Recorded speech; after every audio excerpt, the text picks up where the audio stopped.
Southampton has a lot of history, so we've come here today to look at some of the oldest buildings in the city. Come on, let's go. Like a lot of big cities in the UK, Southampton was surrounded by a 25 to 30 foot wall. It was a rectangular shaped one, but it's interesting because what a lot of these cities are doing is they're incorporating the old, so these walls and the old buildings, with the new. And that over there is loads of restaurants, there's a cinema, it's just a modern building, and it looks, I really like it actually. I think it flows really well with the old walls and all the old Norman buildings.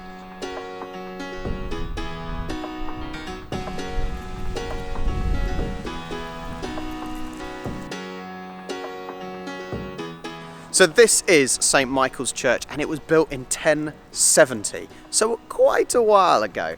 Now this was a real hub in the centre of Southampton, and there was fish markets, butchers. This was hustle and bustle, and this stood right in the middle, and this is the oldest still operating church in Southampton.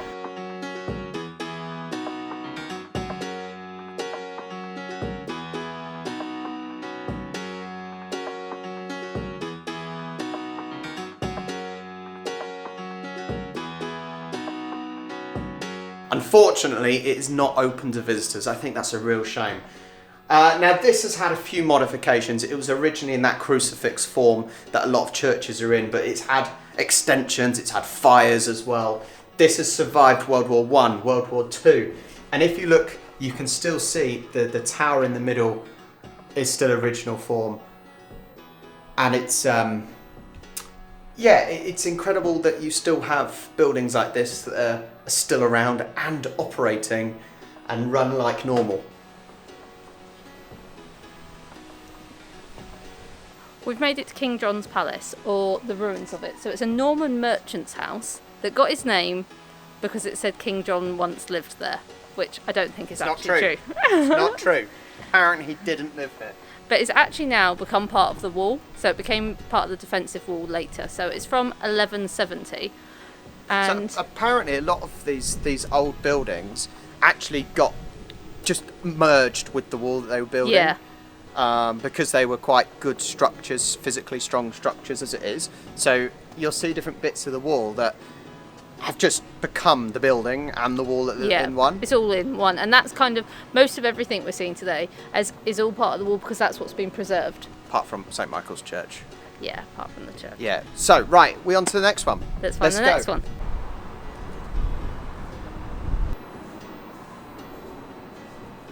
We've made it to St Julian's Chapel. Surprise, surprise, it's shut.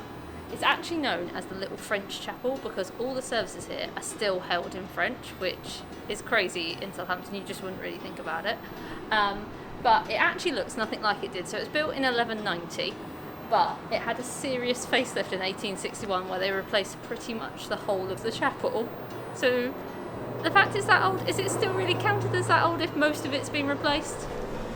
It's like the whole time in the picture. It's like the broomstick in Only Fools and Horses. It's had however many new heads and however many new handles, but it's been around for many years apparently. It's just a shame we keep coming to these places and there's a lot that just aren't open. Like St Michael's Church, we didn't have any visitors, and this it's shut and it's only open on Sundays, I think. Sundays for the service. Frustrating, but you're getting a glimpse, and this is just inside. You can see it would have been just there. The wall goes along there, all the way along there, and there's the little archway, and so it's just right inside the wall. On to the next then, I suppose. What's up next? Bargate. Bargate. I know St Michael's Church, we said St Michael's Church was sort of the centre of Southampton, but actually I don't think it is anymore. There wasn't really a lot there.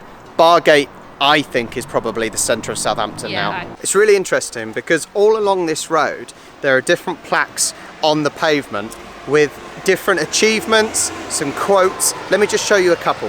1780. Thomas Gray, John Constable, Benjamin Franklin and John Keats visit the town. Jane Austen resides here from 1806. The Southampton Sea, deep blue, glistening with silver and vessels. Horace Walpole, author, 1790. 1840, major new docks are built on reclaimed land and the railway connects the ports to the rest of Britain. Then we go across. Philip Brannan, artist, author and aerialist in 1850, says, "The docks are large and convenient and among the best evidence of an improved public spirit and the better appreciation of the advantages Southampton presents, both as mercantile and packet port." I wonder how many people that walk up and down this road have actually looked at those plaques on the floor and sort of learnt the history of their own city. I don't think many have.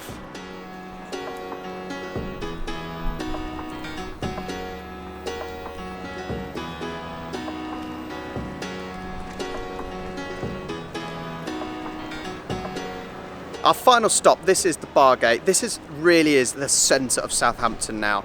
This was really impressive. It was keeping intruders out and impressing visitors. And this was from 1180. Now, in 1320, that second floor up there was made into a guild hall as well. It really, really impressed people, this did. And this is definitely the heart of the city. In the 1930s, a tram used to go all the way through here, and that side there wasn't really anything. That was the northern side and there wasn't anything there. Everything was this side. It's completely changed now because, as I said, this really is the centre of Southampton, I think. But the tram used to run down.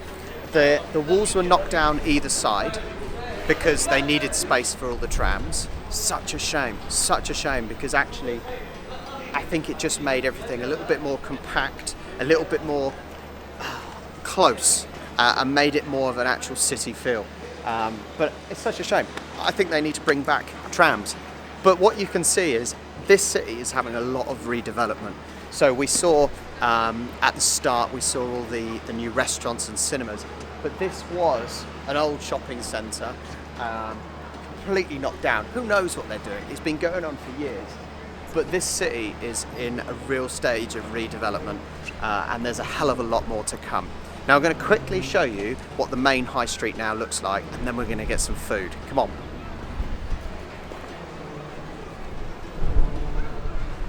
Apparently you can see the markings where the tram went through. You can see up there. You can see where the cable of the trams went.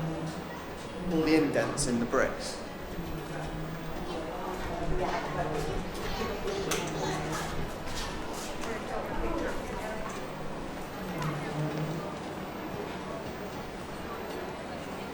If you were coming into the city, this is the site you would have seen. This is the main entrance to the walled city of Southampton. But what we've got now is this is where all the shops are. All the shops are up the main street here, up the high street. There's a big shopping centre, West Quay. There's another smaller shopping centre, the Marlins. But just think, back in the medieval, the Norman period, none of this was here. None of this at all was here, and everything was behind the Bargate. Right, let's choose what we're going to eat for lunch. We have come to a really, really odd restaurant. It mixes chicken with Jordan 1s. They've got Jordans for sale. I don't really understand the concept because I would not come to a food restaurant and think of Jordans. No, I think it's really cool in here though. I'm really excited for the food. Yeah, we've got, what have we gone for? So we've got two different types of chicken tenders with different sauces. Yeah. One's a Dr. Pepper sauce and one's like a sweet and tangy Japanese sauce. We've got fries and then we've got battered pickles, which I'm so excited for. We've had them once before. I just don't understand the concept. Frickles. I just don't understand the concept of selling Jordans as well. It just looks really nice in there. It I like does. how modern it is. Should we give you a little tour round? I'll do a little show round. So every sort of pictures, just Jordans and everything. Let's just show you around a little bit. As soon as you walk in the door, you're faced with some ordering machines and just Jordans for sale. 214 quid! I don't think I'd pay that much. I was close to paying that much, but not quite. But it's just a weird concept that I don't really understand.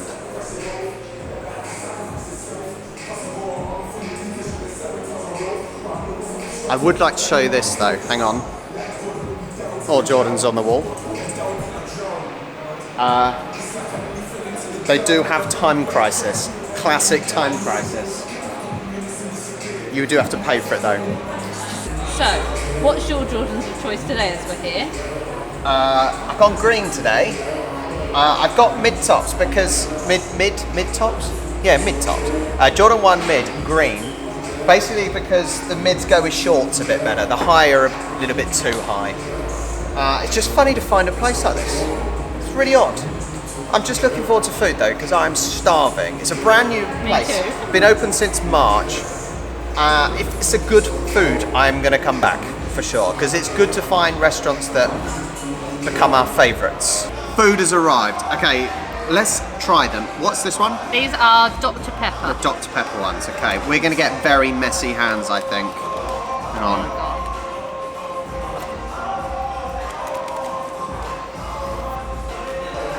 Oh my God. They're so good. They're sort of sweet. Got a little spicy kick. I really like them. Sauce is so good. Okay. Next one. Here we are. These are is it Goku? Goku. The Goku strip. And these are Japanese flavoured. They're like sweet and sour to a certain extent. They're better. I agree, actually, they are They're better. really, really good. There's almost like a soy saucy tang to it, which is really nice. Both have sort of sweetness in them. That one had the spice, and the second, the Goku ones, had the Saltier. saltier, like soy sauce in them. Yeah, really nice. The only problem is you get messy fingers. I'm really excited for these. So the next thing we've got is frickles, which is fried pickles. Fried gherkins, aren't they? Oh, I can't Gherkins. wait. Pickles or gherkins? Gherkins.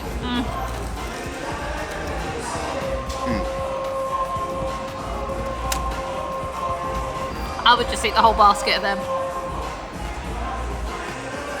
Are you okay?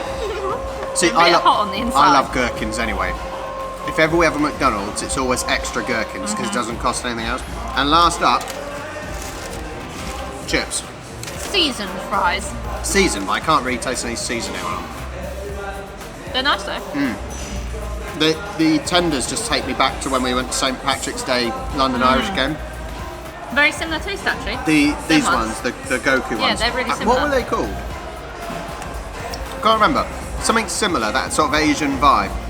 Absolutely delicious. We're going to finish this up and then we'll see you outside because this music is awful. Well, I hope you enjoyed our little trip around Southampton. More history in this city. If you did enjoy this, make sure you check out our little Titanic tour because obviously the Titanic set sail from Southampton and a couple of months ago we did a little tour around following the Titanic trail. So make sure you catch that out as well. We've just got ourselves a bubble tea. I love bubble tea. Love bubble tea. Make sure you like and subscribe and check out our next one. We'll catch you next time. Bye.